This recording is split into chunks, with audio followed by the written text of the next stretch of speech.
All right, Blue Protocol is right around the corner, and they just did their final live stream, and they showed a ton of stuff.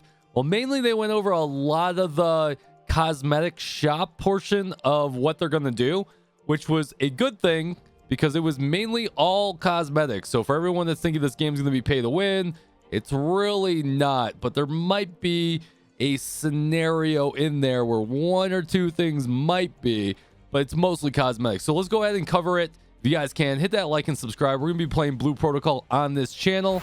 I hope you guys enjoy. Let's get started. All right, before we get to the monetization and all that goodness, because I know a lot of people care about that and caring if this game is pay to win or not. Just so you guys know, this game is free to play, and the way they've designed it as of right now is it's mostly free to play, and everything you do, everyone's on the same scale. Now there are cosmetics and there's a few other things, and we'll get into that in just a second, but mainly there's not really pay to win in my opinion, but we'll talk about that in a minute. But let's get to the fun things. They did show off a lot of new gameplay of level 50, so you get to see some fighting in a desert area. This is one of the more advanced areas in the game that we were not able to get to in the beta. You're able to see some very rocky backgrounds. We're able to see a Aegis fighter. We're able to see a twin striker, and we're able to see a lot of different things going on here from the different abilities. But unfortunately, they didn't get into actually a lot of fighting, just mainly looking around, looking pretty, looking good.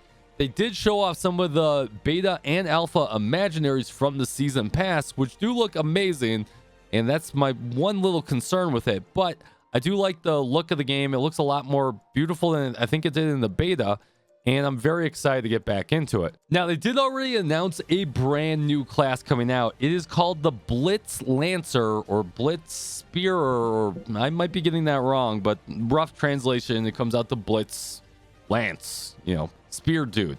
Now, apparently this is a crest-like system where it applies different crest debuffs to the enemy, and you gotta daisy chain those crests together in order to do maximum damage or maximum party synergy. So from the sound of it, they are saying that this is an advanced class to play, where you got to really understand the abilities you choose, the imaginaries you choose, and how you do your build, and how you're going to weave those crests together in order to do maximum damage or maximum support synergy with your group. Now, I'm very excited about this class. Unfortunately, they did not really give a date from what I can tell. It may be coming out at the first content update. If you guys are aware of the previous roadmap, I'm probably flashing on screen right now, but the roadmaps always go in a certain order. It goes from scenario, missions, content, mission, scenario. So if you haven't seen my previous video with how roadmaps work, they effectively encompass 2 season passes. And those 2 season passes, or season passes in general, last 60 days. So 60 plus 60 or 50 days per each. So it's either 100 days or 120 days, which is roughly a quarter of a year or something like that, right? But if we were to follow that roadmap, it goes scenario, missions, content, missions, scenario, where scenario is the next major version. So when we start the game, you'll have new maps, new enemies, new missions whenever it's scenario. Then you will have missions, which are added missions, dungeons, raids, stuff like that. And then you'll have new content, which are new modes and new classes to play. So we'll get this new class when we get to the new content portion, which looks to be roughly about 60 to 70 days into the game's progression, which is a pretty fast way to come out with a class, in my opinion. 2, if you saw any of our live streams, you probably saw some of the raids. Now, the raids aren't per se the end game content. I know as a just as a global player playing World of Warcraft, Final Fantasy 14, I consider raids to be end game content. But there's other content to do in Blue Protocol, but raids are just one of the things you can do. Now, the raids that we had were a giant dragon. There's supposedly other ones as well as you level up, but we won't know until we actually get in there.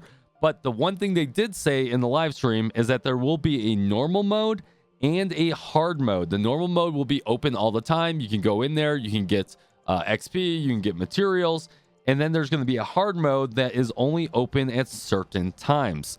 And that hard mode is going to give you even better resources, materials, and EXP.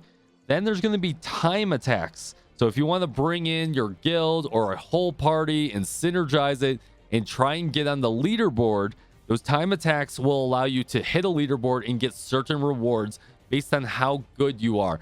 Now, it'll be interesting to see how that works, considering it's a 30-person raid, but maybe, I don't know, maybe it puts your guild up there. And I don't know how it works just yet, but we'll find out once we're playing the game. All right, Kit, let's get into the monetization portion of this video, and I think that's what you kind of care about. I'm going to start with the season pass first. Now, according to the live stream, there are 2 different versions of the Battle Pass season pass. Assuming I got this right, please take what I say with a grain of salt. But there's going to be one that gets you to max 60, and then there's going to be one that gets you to max 100. So effectively, it's the same Battle Pass, but if you buy the first tier, you're only able to get to 60. And if you get the second tier, you're able to get to 100. Now, those Battle Passes consist of a lot of different things. They give you materials. They give you, or not materials, they give you costumes, they give you gestures, they give you some potions, and those potions are those EXP up materials and stuff like that. And there's probably some other things in there that they did not tell us about. And about what you get from the Battle Pass is that alpha and beta. Now, I don't know the exact term for this, but you effectively get these summons. And these summons allow you to do different abilities, whether you get a warthog that charges. You get a ton of them as you're playing the game, and they affect your stats, and they affect the way that you can progress through the game. Now, there's a lot of great ones out there. They come from rare monsters, they come from dungeons, they come from adventure board, they come from a lot of different things. But in the Battle Pass, you will get an alpha and a beta one. Alpha one comes from the first pass, which I think you get at level 60. And the alpha version will give you a shield that protects you from range damage. Your whole party can also be protected from range damage if they go into that shield. 2, when you're doing the second Battle Pass, and effectively when you get the max pass according to the live stream, you get a beta version of that summon, and it allows it to attack and do AoE damage instead of defending. So we'll have to see how overpowered those are, or if they're just complementary to the ones that are already in the game, and it's just like a nice little perk. But if they are extremely powerful and game-changing, this could be considered a little bit of pay to win, where people that don't get a Battle Pass can't get it. But like I said, there's hundreds and hundreds of summons out there that I'm sure this is just complimentary. All right, I'm going to speed run through the rest of this. Now, they did go over the Red Dot store. The Red Dot store, if you ever played any gacha game, is kind of like where you just buy the resources that you need in order to spend in the shop. Now, the shop is going to have a ton of things. What can you buy? You can buy new mounts, like this wolf. You can buy new clothing. You can buy new accessories. By the way, clothing and accessories do not affect your stats at all. They just affect the way that you look. And let's be honest, in a game like Blue Protocol, if you're not looking good, I don't know what you're doing, right? That's half of doing damage. You can get emotes, you can get hairstyles, you can get gestures, and then there are 2 things that I consider to be slightly pay to win, but more pay to advance. They do have these 7-day EXP potions and these 7-day gold drop potions. I think they increase your XP gains by like 10%, 20%, and then your gold drop gains by 10%, 20%. Now, you can buy those with relatively cheaply, 50. I don't know what that is in the grand scheme of things. I haven't done the math on that, but it seems to be a couple dollars in USD, where you can buy a 7-day working potion. So you could probably buy a couple of them and, daisy chain them for the month. All right, they will also have a gachapon in-game for using those red currencies. Now, there is something I want to say. The gachapon has really cool armor in there. I'm probably flashing the armor on screen right now. It's got some pretty sick armor, or at least there seems to be 1, 2, 3, maybe 4 different sets and a few other things in there. They do some nice perks to the gachapon. Listen, you're not going to really ever hear me say they do nice perks to gachapon if you're part of this channel, but this might be the first time. So the gachapon can be used with real money, the red dots. It can also be gained by vouchers through your season pass. So you actually get some summons on the gachapon through the season pass as well. Now, it'll be interesting to see how many you get. Maybe you get like 20 vouchers, 30 vouchers, 40. I don't even know. We don't know what the actual pity is in order to get some of these outfits. And then you can also get some vouchers from in-game events. So free-to-play players that are pure free-to-play can also do gachapon as well, just at a slower rate. Apparently all the sets that you saw on screen too are dyeable, and you can change them in any way that you want, that it allows you to do. Now, as a side little perk, you do every 10 rolls, or at least maybe the first 10 roll, if I read this right, is that you get either a free gesture or a free accessory or a free something that they attach to that armor set or that set that you're looking to get. So you do get a free something whenever you're trying to summon, or at least on the first 10, I guess. I'm assuming that there is a pity, and the pity is maybe like 30 summons on the gachapon.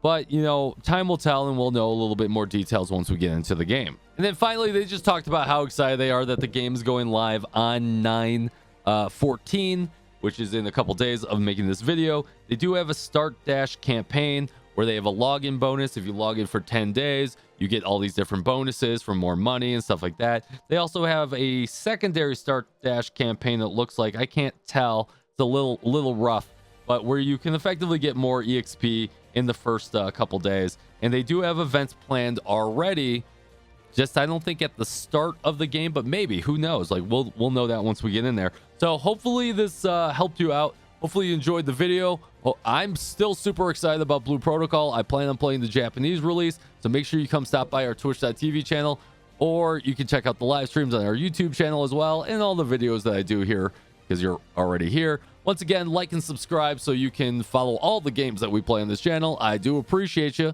I'll see you next time. Take it easy, and fist bump from me to you.